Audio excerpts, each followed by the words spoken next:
Bienvenue sur Gabon 24 et dans ce qui fait débat.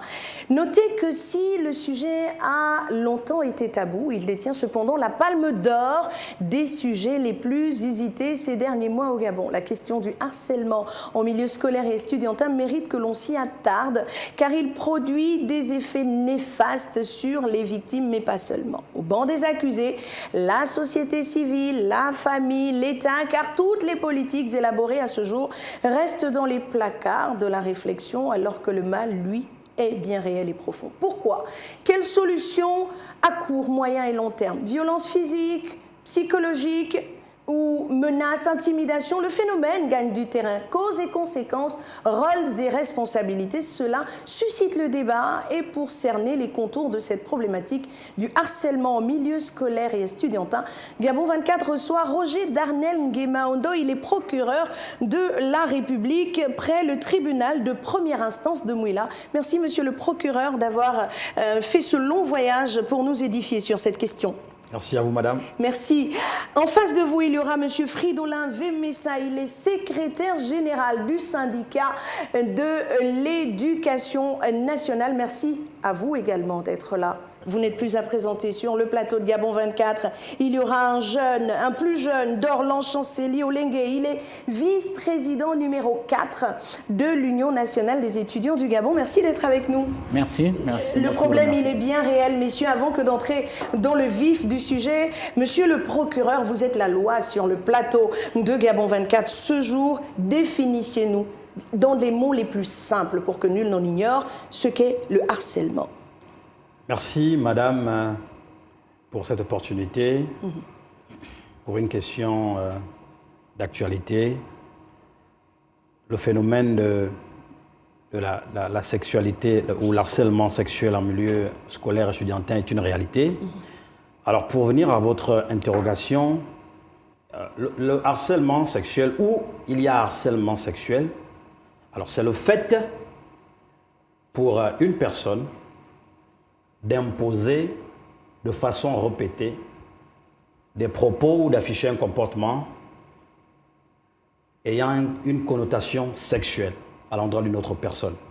Ou encore le fait de tenir des propos ou afficher un comportement aux fins d'obtenir des faveurs sexuelles à l'encontre d'une autre personne. D'accord. Voilà, c'est cela la définition en droit. Voilà, en droit. Mais il y a une autre définition, celle de la rue, oui. Et je vais demander à la régie de m'aider à diffuser cet extrait qui est devenu viral sur la toile. Cet extrait d'un professeur qui discute calmement, gentiment, avec son élève et traite de questions très pertinentes. Je vous propose de suivre. On se retrouve juste derrière. Monsieur? Si tu ne redoubles pas la seconde, là, tu vas me dire. Enlève mon nom. Mais vous voulez me faire doubler? Je vais te le faire doubler. Pourquoi? Parce que ce que tu dis là. Je dis quoi de mal? Tu m'as insulté. En tu disant? me traites de malade, Monsieur, moi je suis traité de malade.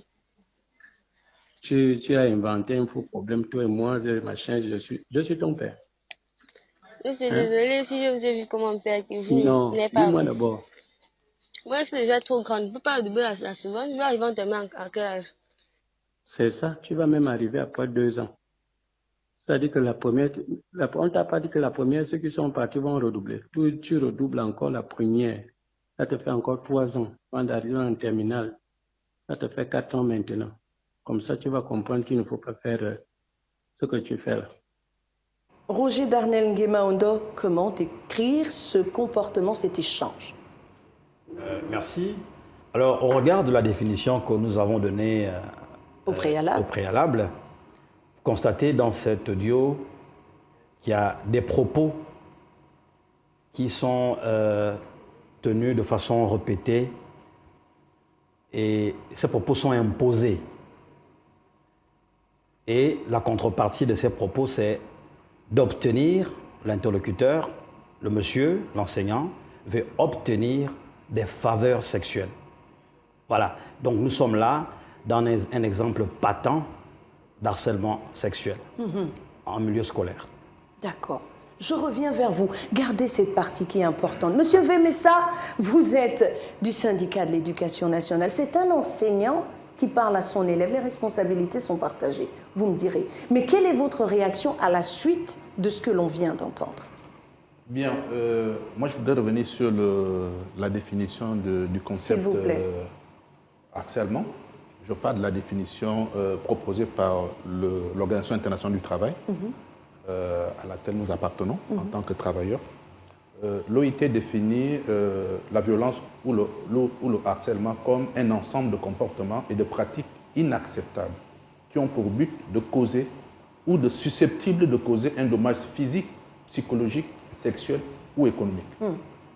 Cela englobe, entre autres, les violences physiques, verbales, les brimades, le harcèlement moral, le harcèlement sexuel, les menaces et le harcèlement persistant. Voilà un peu comment l'OIT définit le harcèlement. Partons de cette définition. Mais Quelle est votre lecture de cet audio? Partons de cette définition. Oui. Nous voyons que l'enseignant, effectivement, affiche un comportement qui est en marge de l'éthique qui doit nous incarner en tant qu'éducateurs. Parce qu'il nous a strictement interdit de sortir avec nos élèves pour nous faire entendre, sortir avec eux. C'est-à-dire d'avoir des relations intimes ou amoureuses, d'entraîner des relations amoureuses avec nos élèves ou nos étudiants. C'est prohibé, c'est proscrit dans le monde de l'éducation. D'accord. Bon, cet enseignant qui, au travers de cet audio, demande in fine des faveurs sexuelles à cet élève à travers des menaces. Parce que la menace, c'est quoi? La menace, c'est faire redoubler cet enfant. Il promet que s'il n'obtient pas ce qu'il veut, il sera obligé de donner une note éliminatoire pour que cet enfant puisse reprendre sa classe de première. Et là, il s'expose, il est devant la loi. Je ne sais pas ce que voit le procureur là. Le procureur nous dirait ce qu'il risque. Ce qu'il risque. Oui, en mais affichant ce avant, comportement. monsieur Messa, arrêtons-nous s'il vous plaît. Les mots sont joliment utilisés parce que ce sont les livres qui nous les donnent. La réalité sur le terrain est différente. Il y a des professeurs qui, non seulement, et ça c'est à la discrétion de tout le monde, non seulement lèvent le coude avec les élèves de temps en temps, unis pour le meilleur et la débauche, dans des bars au vu et au su de tout le monde, il y a d'autres professeurs qui poussent le bouchon comme ce monsieur. Est-ce que vous n'êtes pas conscient qu'il y a ces problèmes? Donc, les élèves ne viennent pas vers vous pour se plaindre de ce qu'ils sont victimes de harcèlement. Quelle est la posture en tant qu'enseignant? Vous condamnez, vous ne condamnez pas, qu'est-ce que vous faites? Vous m'avez laissé sur ma soif. Dites-moi, allez un peu plus loin dans le sujet. Nous condamnons et nous éduquons. Nous éduquons en tant que syndicat. Et nous avons la chance d'appartenir à la Fédération mondiale des enseignants, l'IE, qui nous donne des formations dans ce sens-là. Et au Gabon, nous répercutons cette information-là dans le cadre de la sensibilisation. Depuis que vous sensibilisez. Bon, quel résultat palpable? Alors, nous avons amené effectivement l'État à prendre conscience du phénomène parce que nous étions les premiers à lancer l'alerte en milieu scolaire. Nous étions quand? Nous étions dans les années 2007. Nous avons commencé à sensibiliser sur le phénomène. Et nous avons produit cet outil de sensibilisation. Très bien. Avec lequel nous descendons dans l'établissement, sensibiliser non seulement les enseignants, mais également les élèves sur les risques que le harcèlement peut entraîner au niveau chez l'enseignant et également chez l'élève. Est-ce que vous vous rendez compte que cette sensibilisation a débuté en 2007? Dès 2007? Je parle de 2007. Voilà, 2007, nous sommes en 2022, il y a encore un professeur apparemment qui n'a subi aucune sensibilisation. Dites-moi. Vous savez, le monde évolue. Oui. Le monde évolue. Il et évolue les acteurs, vous savez, le monde éducatif, c'est un monde qui alterne les acteurs. Vous voyez, les enseignants arrivent, ils vont à la retraite, d'autres arrivent. Celui-là, il n'est pas à la retraite, il est en fonction. Ce sont des jeunes enseignants qui arrivent dans le milieu. D'accord. Et qui ont... Ils n'ont pas encore été sensibilisés. Non, pas qu'ils n'ont pas été sensibilisés. Vous savez, c'est un problème sociétal, il faut le dire. C'est un problème sociétal qui ne naît pas au sein de l'établissement, mais dont l'école devient la victime par excellence. Parce que c'est un problème sociétal. Oui. Donc, on ne peut pas indexer in fine l'établissement en premier. On a indexé personne ici. Donc l'établissement est Nous sommes devant la malheureusement loi. Oui. la victime de ce phénomène. Monsieur Vemessa, vous ne répondez pas à ma question. Je vous laisse le temps de réfléchir. Parce que la question, in fine, c'est est-ce que ces enseignants actuels, cette nouvelle génération, comme vous l'appelez aisément, respecte la déontologie, a été sensibilisé au respect de cette déontologie? Je reviens vers vous. Répondez si vous pouvez. Ce qu'il faut dire, Oui. c'est que les enseignants sont de plus en plus jeunes aujourd'hui, Oui. tout comme les élèves qui arrivent en 6e. Ils arrivent en 6e à peine 9 ans, 10 ans. Ceci explique cela? Bon, ceci peut expliquer cela parce que ils sont de la même tranche d'âge. Ils sont de la même tranche parce qu'à notre époque, nous étions un peu plus vieux quand on venait enseigner, on était plus vieux et les élèves étaient plus jeunes. Donc on se comportait comme des parents. Or, aujourd'hui, qu'est-ce qu'on constate? On constate que lorsqu'un jeune professeur arrive, il pense que l'élève de terminale est son collègue et vous avez relevé cela, que les enseignants ont tendance à prendre des élèves comme leurs amis, avec qui ils peuvent partager des verres de bière dans des bars, et on voit le phénomène.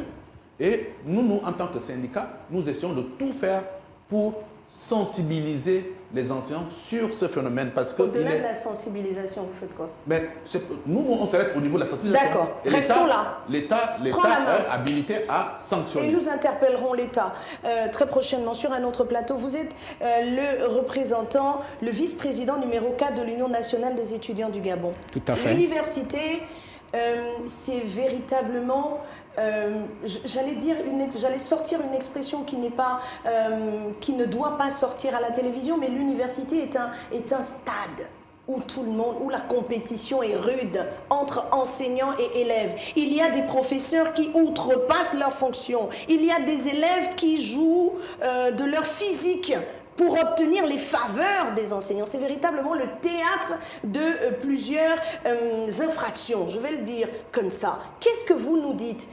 Parlons de ce phénomène de harcèlement sexuel. Quelle est la position de l'association de l'Union nationale des étudiants du Gabon? Bon, l'Union nationale des étudiants du Gabon, comme tout le monde, a constaté les faits. Et en dehors de la sensibilisation, parce que parlant de sensibilisation, nous allons dans les lycées. On est descendu jusqu'au lycée, dans les lycées et collèges. En passant, je suis un futur enseignant. Je suis à l'école normale supérieure. Et le phénomène du harcèlement sexuel aujourd'hui, il est de deux côtés en fait. Il est de deux côtés. Parce que là, on écoute clairement une élève. Un échange. Voilà, un échange. Qui est tranquille, l'élève est paisible dans l'échange. Tout à fait. Et elle répond, elle tire au bout de doigt l'enseignant d'ailleurs même. Et si l'enseignant ne se rend pas compte, c'est l'élève qui est ici dans cet échange-là. Je vais dire, la personne même qui arrive à bien manager l'affaire. Parce que là, ça sort au public.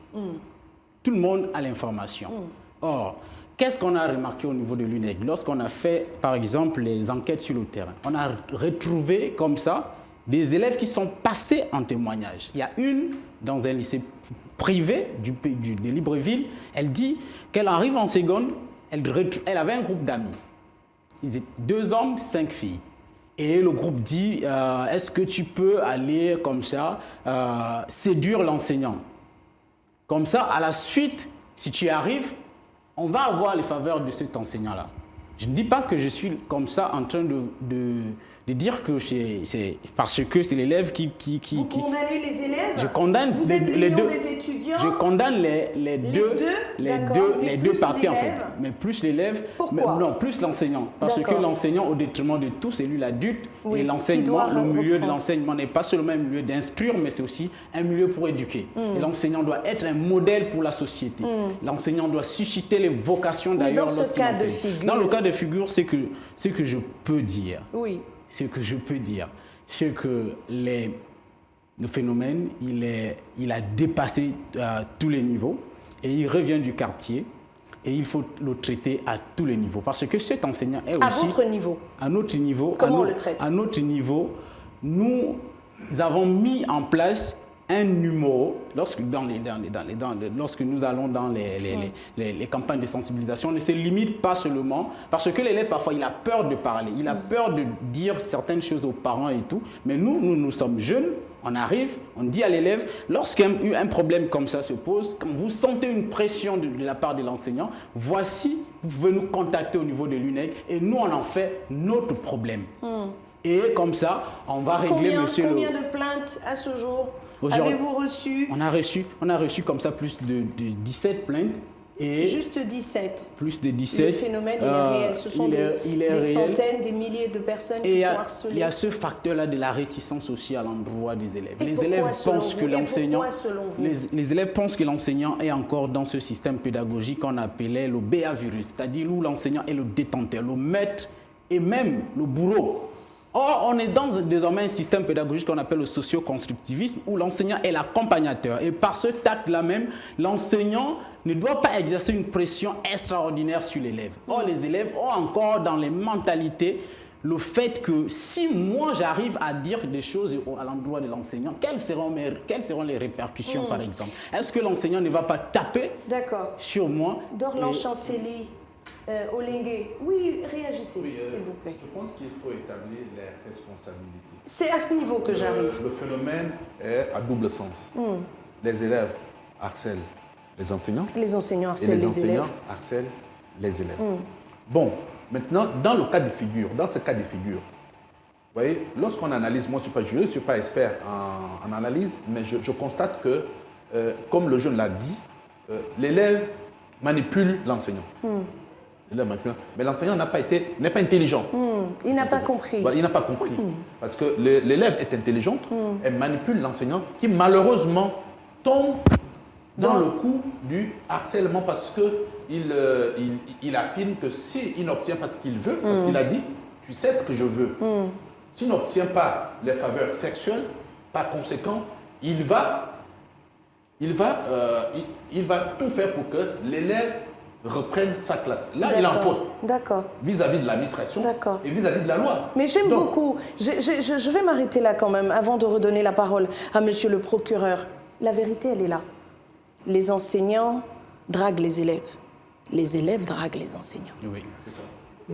Où sont les causes? Qu'est-ce qui a conduit à ça pour qu'on arrive au harcèlement? La parole est donnée à qui veut la prendre. Nous avons ce qu'on appelle la moyenne sexuellement transmissible. Oui. Alors, les élèves qui sont incapables de prouver leurs compétences au niveau de la classe sont obligés de tout faire pour séduire l'enseignant, pour que ce dernier puisse leur attribuer des notes fantaisistes auxquelles ils n'ont pas droit. Mais là, il fout le pied l'éthique et la déontologie de son métier. Et c'est là où on revient au niveau de l'éthique.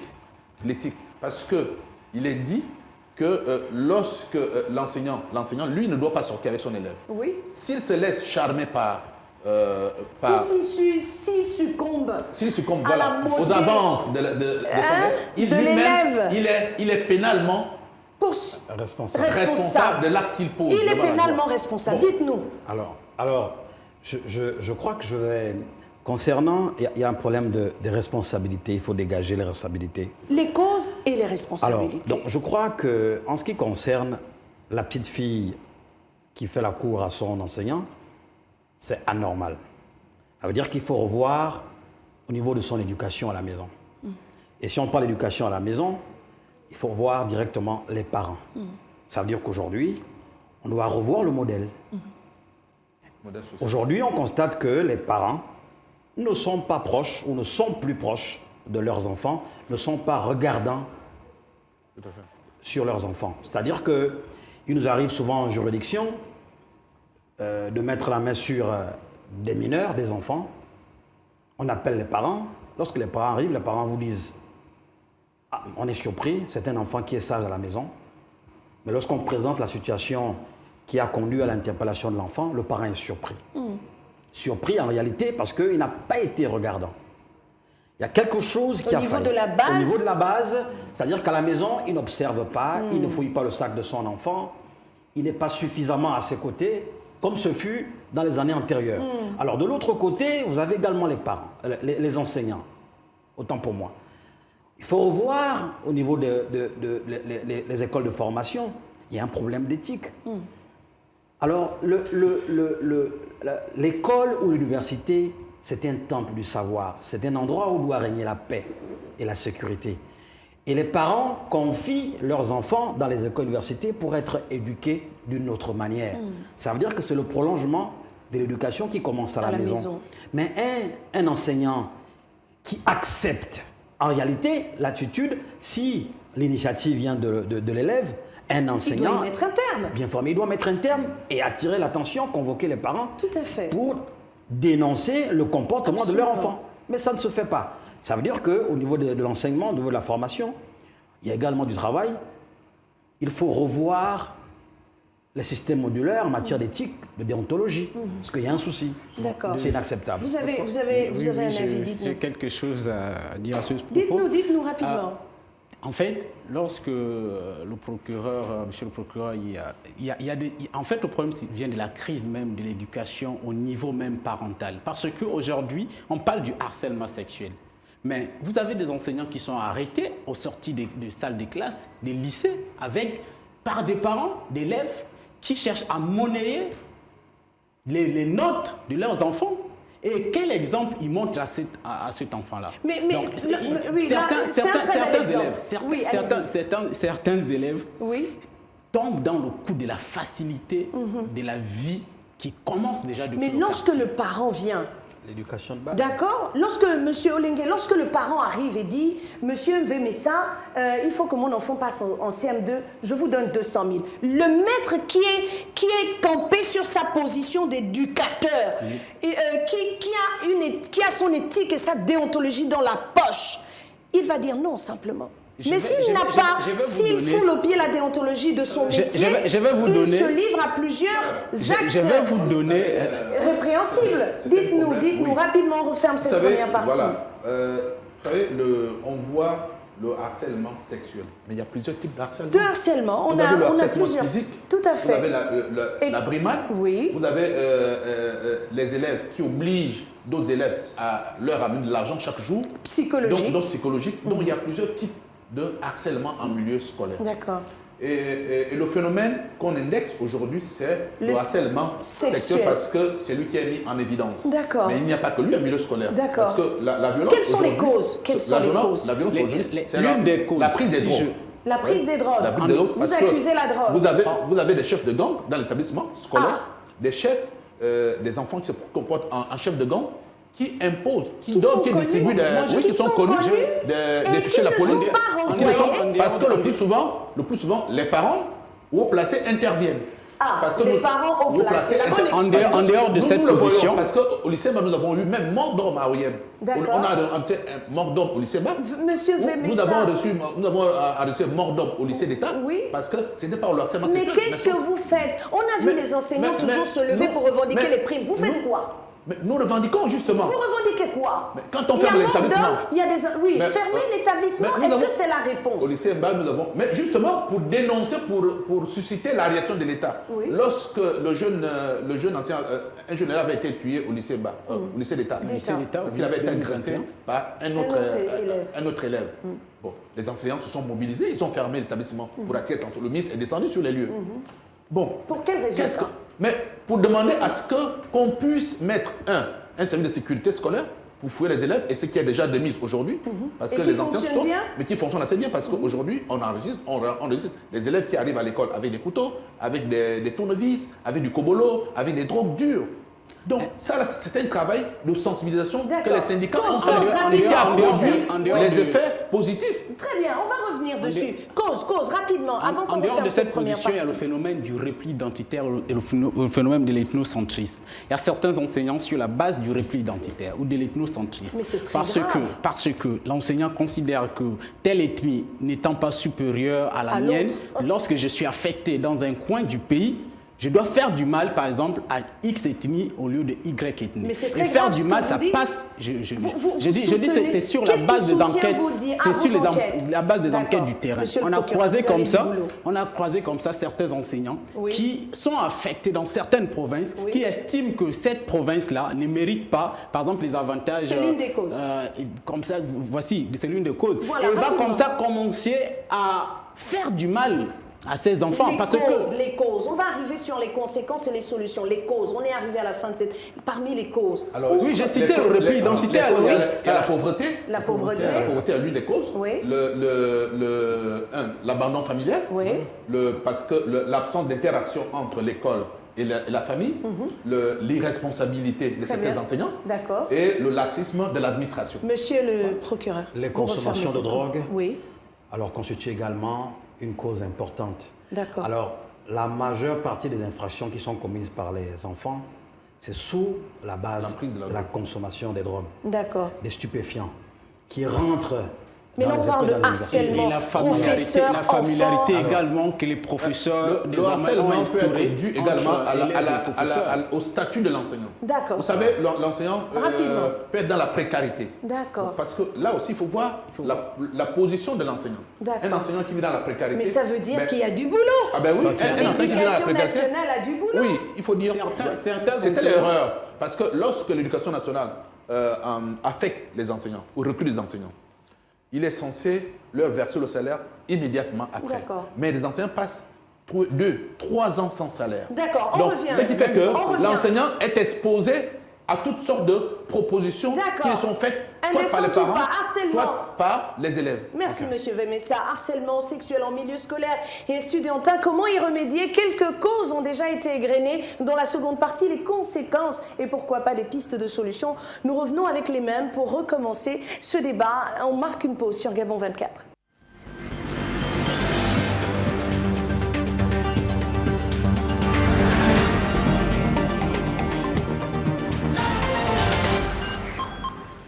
Deuxième partie de ce qui fait débat sur Gabon 24, traitant de la question du harcèlement sexuel en milieu scolaire et estudiantin. Quel mécanisme mettre en place pour y remédier? Je reçois M. Roger Darnel Nguema Ondo, procureur de la République, près le tribunal de première instance de Mouila au Gabon, Fridolin Vemessa, secrétaire général du syndicat de l'éducation nationale, et à côté d'Orlan Chancelier Olengue, vice-président numéro 4 de l'Union nationale des étudiants du Gabon. Messieurs, nous étions en pleine discussion sur les causes. Et monsieur le procureur, vous aviez la parole. Parmi les causes, il y a celle en rapport avec la consommation de stupéfiants et autres, mais encore.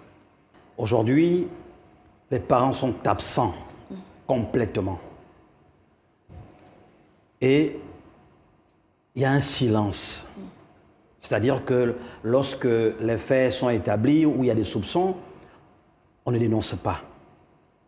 Donc le silence constitue un frein à la lutte contre ce phénomène. Il y a un grand silence.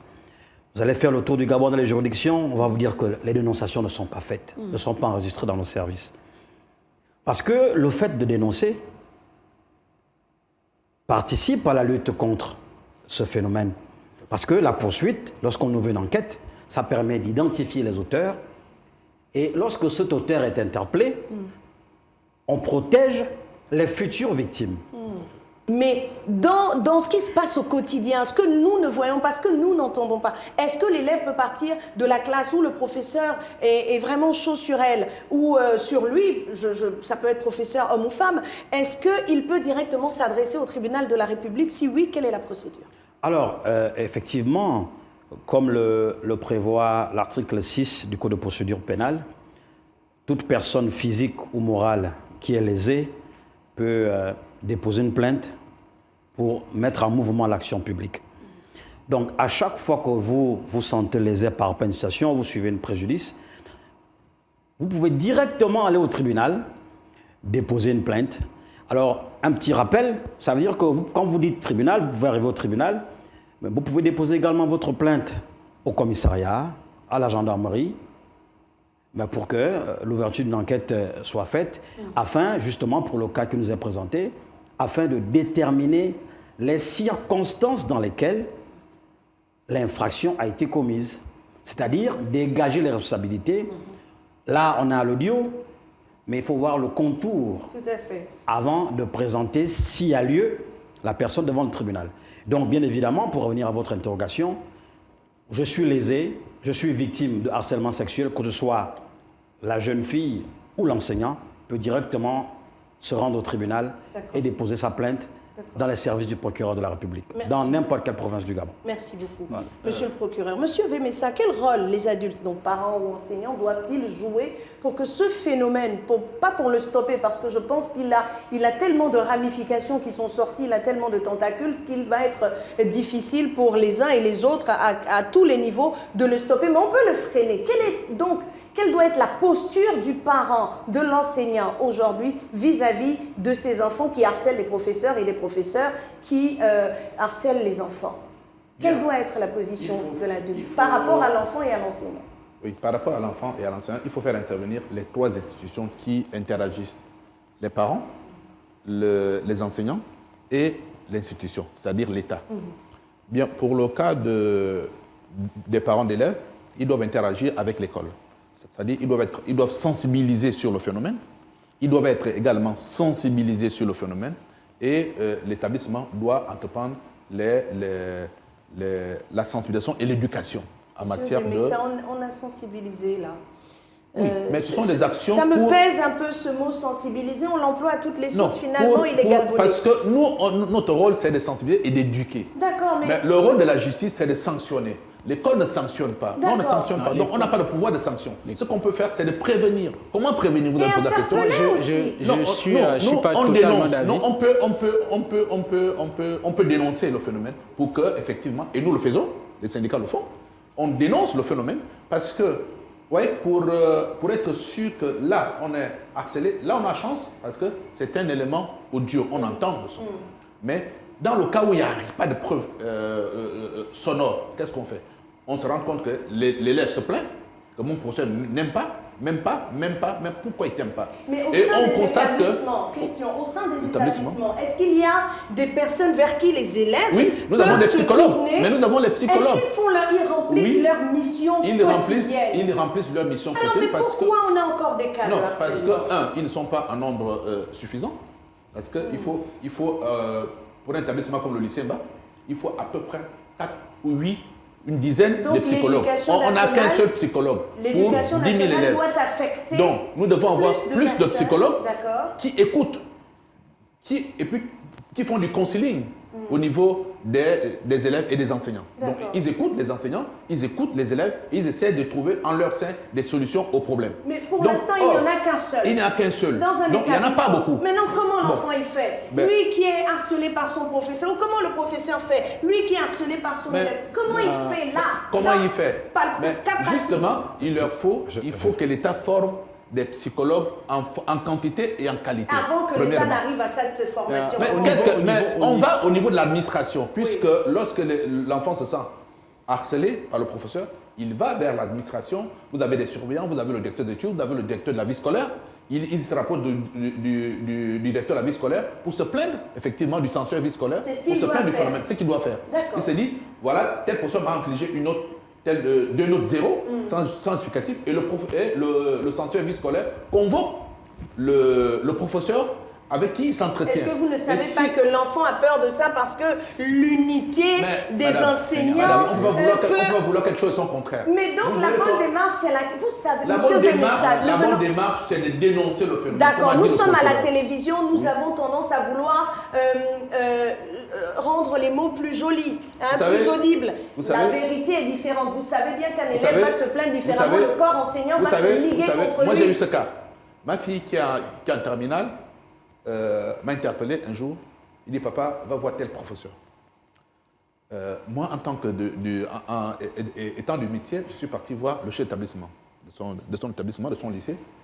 J'ai dit au chef d'établissement que tel professeur harcèle ma fille. Elle est encore mineure, donc qui cesse parce que je risque d'agir violemment, c'est-à-dire en allant porter plainte. Et effectivement, il y a eu un entretien avec le professeur, avec le chef d'établissement sur la question. Je n'ai pas voulu être là, premièrement. Donc, ça s'est passé au niveau établissement. Et ma fille, aujourd'hui, ne se plaint plus de ce comportement. D'accord. Donc, voilà ce avez- que doivent faire les enfants. Et les enfants doivent interpeller leurs parents, Oui. aviser. Et le parent doit se rapprocher de l'établissement pour que la situation puisse, le phénomène puisse être D'accord. Monsieur réglé. Olengue. Au niveau de l'établissement. Vous n'étiez pas d'accord avec ce que disait Monsieur Vénissa? Au début, parce qu'au niveau des établissements, Oui. pour ce qui concerne, disons, les enseignants ont possibilité comme ça de traduire un élève en conseil sur les faits, quand les faits sont prouvés, et commencer à exclure parce qu'il y a une certaine forme de... Oui, je vais intervenir là-dessus. Et ce qu'il faut, et là je parle devant le procureur, ce qui se passe également, c'est que dans la confection des règlements intérieurs de l'établissement, vous voyez, nous avons dénoncé ça, les syndicats, il n'y a pas de place, il n'y a pas trop de place pour les droits des enfants. Vous voyez, les enfants sont butés au niveau, on n'a que des devoirs dans le règlement, règlement intérieur de l'établissement. Tout à fait. Il faudrait que, Voilà pourquoi. il faudrait qu'au niveau, qu'on accorde beaucoup plus de droits aux enfants. Voilà. Parce que les enfants, lorsque vous lisez le règlement intérieur de la plupart des établissements, vous voyez très peu de droits qui est réservé aux enfants. Mais voilà pourquoi Mais justement, on dénonce. il faut aujourd'hui C'est le moment de dénoncer cela. que les chefs d'établissement et Prennent les leurs parents responsabilités. s'approprient l'instrument juridique que nous appelons le Code de l'enfant. C'est ça. Parce que dans le Code de l'enfant, vous allez retrouver les droits, Et les devoirs. les devoirs et les libertés de l'enfant en République gabonaise. Et vous avez tous ces mécanismes-là qui permettent, qui participent à la lutte contre ce phénomène. Un autre point, c'est que, oui, il est vrai, il peut arriver, il y a des conciliations qui sont faites. Mais ce qu'on ne sait pas, c'est que la justice est un maillon important dans la lutte contre ce phénomène. Souvent, le procureur, Permettez. lorsqu'on voit le procureur, on pense tout de suite à la prison. Mais la loi, notamment le Code de procédure pénale, nous donne la possibilité, nous avons ce qu'on appelle l'opportunité de poursuite. Ça veut dire que lorsqu'un cas nous est présenté, nous avons la possibilité de procéder à une médiation pénale. Ça veut dire que c'est une simple conciliation pour attirer l'attention. Et en cas de harcèlement avéré. Alors, lorsque le harcèlement est avéré, Oui. en droit pénal, qu'est-ce qui se passe? Soit c'est une dénonciation, soit vous faites une plainte. Lorsque vous faites une plainte, l'auteur est appréhendé, on ouvre une enquête, on confie à l'unité de police judiciaire qui entend toutes les parties sur procès-verbal et ensuite, lorsque la procédure est bouclée, elle est présentée au procureur de la République qui donne suite, qui peut classer la Que procédure. dit la loi? Juste- Là Alors, est ma question. Une question. Alors, Juste la une loi, question. c'est-à-dire que... Je voudrais demander, est-ce que la justice ne peut pas avoir un droit de regard dans parce qu'un règlement intérieur, c'est comment on appelle ça? C'est la norme, c'est la loi du... C'est une norme c'est une juridique. norme. Est-ce que la justice ne peut pas avoir un droit de regard Bon, la dans les justice, règles, les dans les règlements règlements intérieurs intérieurs qui sont confiés dans l'établissement pour que ces règlements intérieurs soient conformes au code de Mais en principe, de l'enfant? voilà pourquoi un autre point pour régler la question, c'est parce que dans le Code de l'enfant, Il y a tout ça. il y a les acteurs. Il y a tout ça. Les acteurs, ça veut dire toutes les administrations, tous les départements concernés par cette question de l'enfance. Vous avez la famille, vous avez la société civile et le secteur privé.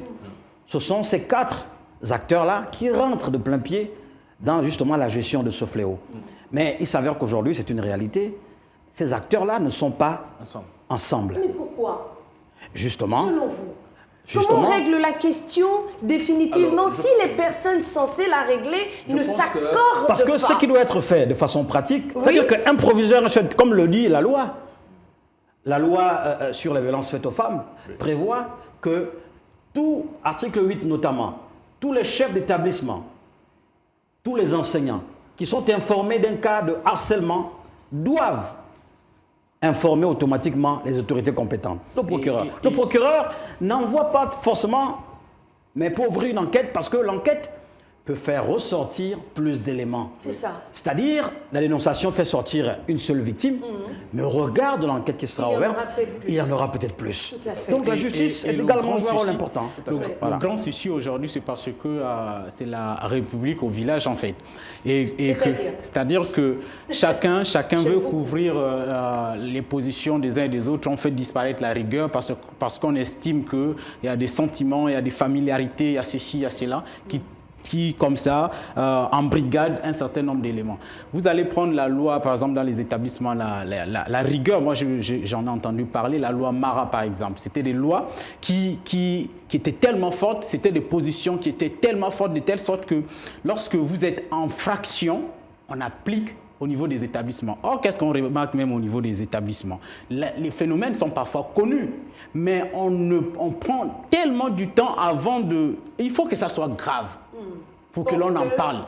Or, si l'on commence à sanctionner, par exemple, un élève qui vient draguer comme ça... Ou qui vient dans son uniforme un peu plus serré que les autres.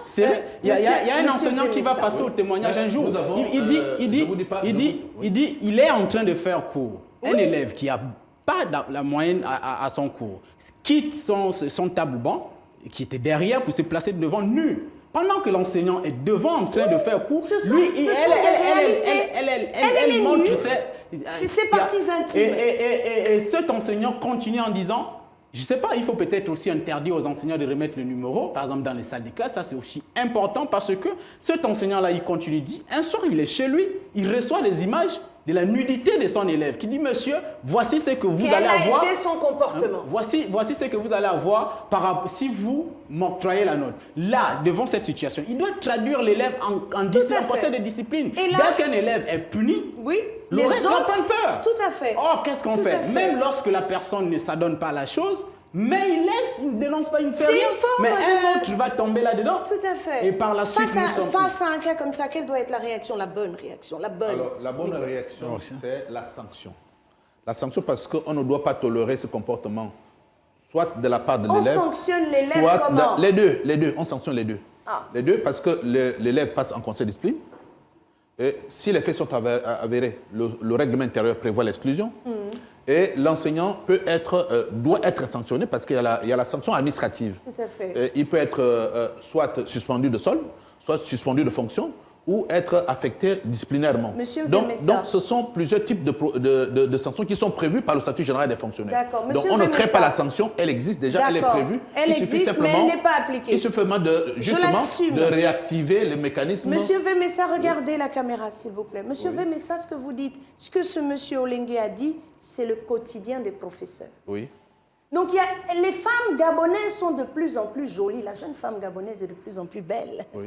Donc, quand elle arrive à l'école, l'uniforme est vendu sur une couture et puis elle va aller cintrer l'uniforme. Oui. Quand elle arrive, le professeur est joyeux. Et nous avons déjà réagi sur cette question parce que vous vous rappelez que l'enseignement catholique avait changé de tenue. Et malheureusement, les tenues qui étaient proposées aux élèves étaient aux filles, c'était de courtes jupes. Mais tout cela, vous savez... mais nous avons interpellé, nous avons demandé à ce que les tenues soient changées. C'est changé aujourd'hui. D'accord. Donc, c'est une malgré réaction... le changement, est-ce qu'il y a des résultats mais madame, c'est la lutte contre un phénomène qui perdure, qui persiste. Donc, s'il vous plaît, il faut de l'énergie, il faut de la résistance, il faut perpétuer l'effort. Donc, nous ne désarmons pas. Nous savons que c'est un phénomène difficile. Ne vous désarmez pas.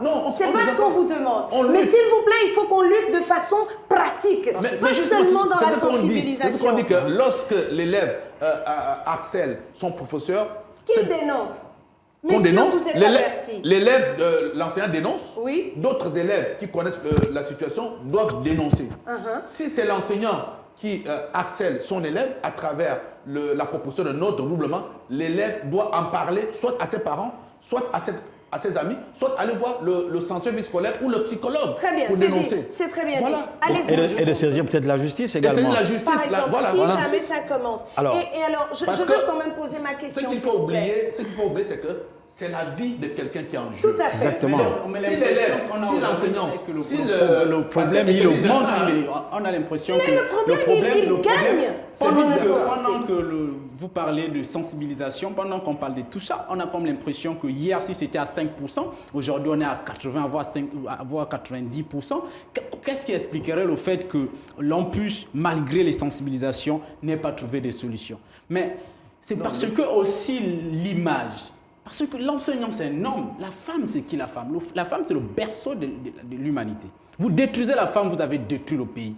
C'est parce que hier encore, si je parle sous la tutelle de mes aînés ici, hier encore peut-être, on avait encore cette décence-là pour la femme. On avait encore ce respect pour la femme. Aujourd'hui, non. Pourquoi? Parce que la femme elle-même, elle ne se respecte pas. Vous parlez de la jeune fille. La jeune fille, Ouais, la jeune fille, voilà, Mais- elle ne se respecte pas. Prenez un cas simple. Il y a, dernièrement, toujours sur les réseaux sociaux, une mère, un audio que j'ai écouté, une mère qui se plaignait que sa fille de 15 ans est dans les placements. A rapporté des téléphones, de l'argent, Oui, etc.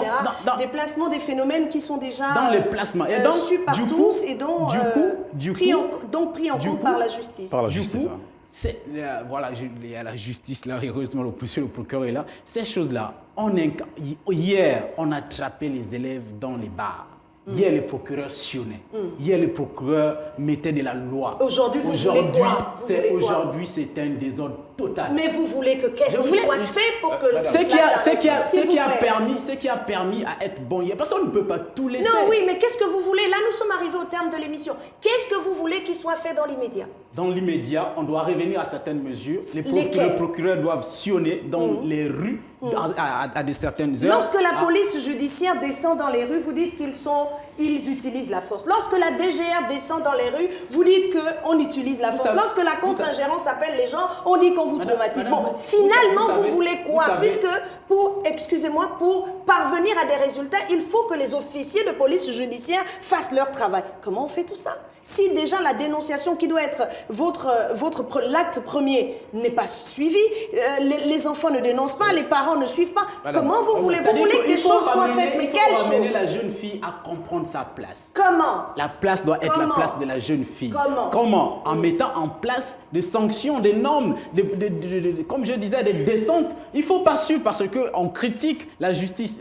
Même, on le dit, hein, la loi est dure, mais c'est la loi. C'est la loi, elle s'applique à tous. D'accord, l'article 340 du Code pénal gabonais nous dit, monsieur le procureur, que les peines contraventionnelles encourues par les personnes physiques sont l'emprisonnement, l'amende, les peines privatives ou restrictives de droit prévues à l'article 4 du présent Code, la peine de sanction, réparation prévue à l'article 24 du présent Code. Mais dites-nous, pour le harcèlement, c'est quoi? Qu'est-ce qui est prévu? Le harcèlement, ouais. Quoi? Amende, qu'est-ce qui est prévu? Alors, la sanction pour l'auteur de harcèlement sexuel est prévue et punie par les dispositions de l'article 257 nouveau bis du Code pénal. Je dis nouveau parce que le Code pénal, comme vous le savez, a changé. On est en train d'évoluer. Justement, on a réintégré la notion de harcèlement dans notre corpus.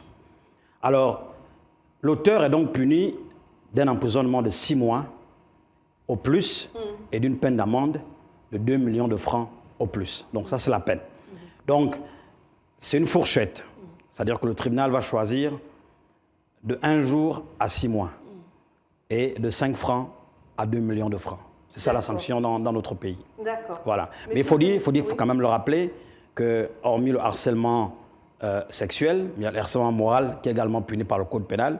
Et vous avez également l'article 230 nouveau du Code pénal qui prévoit désormais qu'on peut poursuivre quelqu'un pour les faits de violence psychologique, violence morale, voilà, violence physique, ce qui n'existait pas il y a quelque temps. Donc c'est une évolution. Là, nous sommes face à un autre cas. Le harcèlement, il a été enregistré. Hein. Le pseudo-harcèlement, on va le dire comme ça, parce que les faits ne sont pas clairement établis. Ouais. Il a été enregistré. Déjà, l'enregistrement en droit est punissable. Ouais. D'accord ? Ouais. Pour les personnes qui vont peut-être essayer de réitérer l'exploit, c'est-à-dire enregistrer les professeurs ou les élèves, quel est votre message en tant que garant de l'autorité ici ? Mais justement, c'est une preuve. Est-ce qu'on a le droit d'enregistrer? Le même code pénal dit qu'il ne faut pas enregistrer les gens, ces personnes sont passibles de poursuite. Qu'est-ce que vous dites? C'est possible. Lorsqu'on ouvre une enquête, c'est vrai que c'est une atteinte à la vie privée lorsqu'on enregistre quelqu'un sans son consentement. Mais lorsque vous voulez obtenir une preuve pour quelqu'un qui vous harcèle, c'est possible, ce sera accepté. Et nous allons utiliser cet enregistrement, cet audio, dans le cadre de l'enquête, pour matérialiser. Tout à fait. Voilà, c'est la preuve. Quelqu'un qui a harcelé en danger. Exactement. Voilà. D'accord, vous aviez votre mot à dire. Avant qu'on ne fasse un dernier tour de table pour la fin de cette émission, ce débat autour du harcèlement sexuel. Vous savez, je sors de cette émission sur ma faim. Les causes sont clairement identifiées. Il y a des conséquences, abandon scolaire, échec, suicide parfois, cas extrême, mais il y a ces problèmes-là. Aujourd'hui, comment on règle la question pour éviter ces conséquences qui fragilisent tout de même la famille, l'État, le pays, etc. On doit revenir aux fondamentaux. C'est-à-dire que nous étions jeunes à l'époque. On voyait comment la société était dirigée. Je me rappelle que lorsque j'allais au cinéma au-delà de 23 heures dans mon village, dans ma petite ville de Bitam, la police venait garer son camion et on faisait sortir, il faisait irruption dans la salle de cinéma, il faisait sortir dedans et on nous conduisait à la police. On restait jusqu'au matin et on nous rasait. Donc je crois que ces pratiques doivent revenir parce qu'on a l'impression que l'État est en train de laisser place au comportement déviant des citoyens. Mais c'est toujours l'État. Mais l'État, c'est vous, c'est moi, c'est monsieur le justement, procureur. ça c'est de un. De deux, les parents n'acceptaient pas que leurs enfants s'habillent d'une certaine manière. Donc, nous, à l'école, on doit proposer à ce que les jeunes filles repartent avec les tresses. C'est ce qui va régler la question du harcèlement. Oui, parce que lorsqu'une jeune fille se drape d'artifice pour aller à l'école, ça perturbe l'enseignant qui est un homme, qui est jeune comme lui. Donc ça perturbe. Donc interdire, comme il disait la loi Mara, toutes les filles allaient en tresse, et toutes les filles avaient des palas, personne n'avait avec du vernis, personne avec des rouges à lèvres, personne allait à l'école avec quoi que ce soit. On allait comme ça, avec une tenue bien appropriée. Donc ça aussi, il faut éviter aussi que les enfants apportent de l'argent à l'établissement. À l'argent. Parce que ça participe à... Monsieur, je peux vous offrir un pot, monsieur, allons au restaurant. Ça se fait, on le vit. L'éthique et la déontologie de l'enseignant sont interpellées. Madame, je vous ai dit que la société évolue. D'accord, elle a évolué, mais elle ne doit pas évoluer dans le mauvais sens. Malheureusement, c'est ça, dans la plupart dans la société actuelle. Quand vous regardez, et les efforts partout dans le monde, c'est un phénomène qui prend l'ampleur. Rapidement, vous avez et pour cela, nous devons faire en sorte que les parents jouent un rôle déterminant dans l'éducation de leurs enfants.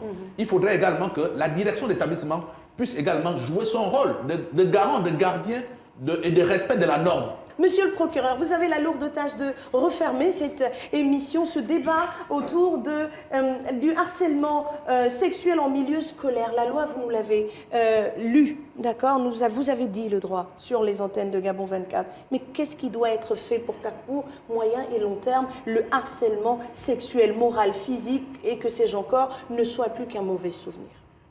Alors, je crois qu'il faut dégager les responsabilités, comme nous l'avons dit tantôt. Les parents ont démissionné.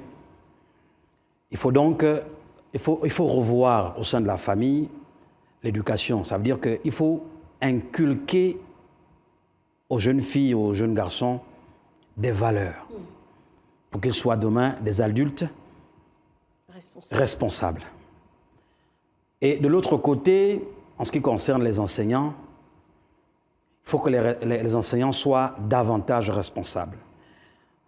Il faut donc, dans nos écoles qui forment les enseignants, il faut revoir dans le recrutement, il faut regarder dans l'éthique et la déontologie. Pourquoi pas ne pas aller faire des enquêtes de moralité avant de recruter? Et autre chose, il faut dénoncer les faits. Comment voulez-vous que la justice puisse sanctionner un auteur d'harcèlement sexuel si elle n'est pas informée ou si une plainte n'est pas déposée? Donc, il faut dénoncer. Il faut permettre à la justice, qui joue un rôle important dans la lutte contre ce fléau, de prendre le problème à bras le corps et de faire sa part. D'accord. de responsabilité. Merci à vous de nous avoir suivis. Voilà. Fin de ce qui fait débat. Oui, nous avons parlé des pistes de solutions, a été égrenées ici par les invités. Il s'agissait nommément de Roger Darnel Nguema-Ondo, procureur de la République près le tribunal de première instance de Mouila. Nous sommes au Gabon, dans l'arrière-pays. Il y avait juste à côté M. Dorlan Chanceli Olengue, vice-président numéro 4 de l'Union nationale des étudiants gabonais. Et à ma gauche, M. Fridolin Vemessa, secrétaire général du syndicat de l'éducation nationale. Ensemble, il a été question de définir les causes, puis les conséquences et d'égrener des pistes de solutions, ce qui fut fait durant les 52 dernières minutes. Nous sommes arrivés au terme de cette émission. Mais il est important de rappeler aux enseignants que vous avez une batterie de mesures. Vous avez la loi qui est avec vous, qui vous protège. Messieurs les enseignants, si vous êtes victime de harcèlement, allez-y vous plaindre. Mais s'il vous plaît, messieurs les enseignants, vous qui pratiquez cet acte-là, évitez, s'il vous plaît, de confondre les élèves à une copine, une amie, voilà. Il y a beaucoup de personnes qui ressemblent à ces profils-là, qui rentrent dans ces profils-là, mais vous êtes l'autorité, vous devez incarner l'autorité parce que vous transmettez le savoir à la génération qui prendra les rênes du pays demain. Voilà qui est dit. Chers élèves, il est important d'aller à l'école pour apprendre. C'est la seule chose à retenir. Merci de nous avoir suivis sur Gabon 24. Nos programmes se poursuivent. N'oubliez pas, dehors, il y a encore le coronavirus. Il court toujours, donc continuez de respecter les gestes barrières.